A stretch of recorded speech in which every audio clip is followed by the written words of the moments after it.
So, our next performer is not even 10 years old, but has been playing tabla for 6 years. He has a captivating smile and is a darling of me and everyone who meets him. He is versatile because he can sing, dance, play the piano, and play the drums. He wowed us all last year at Bacho Ke Jalwa, and everywhere else he performs.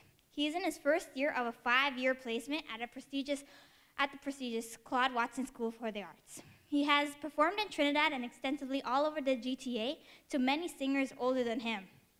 He is a proud student of Srimati Rachna Mehra of India. I know you all will enjoy this performance. Let's welcome to the stage, doing a solo on his tabla, Ravi Ari Singh! Woo!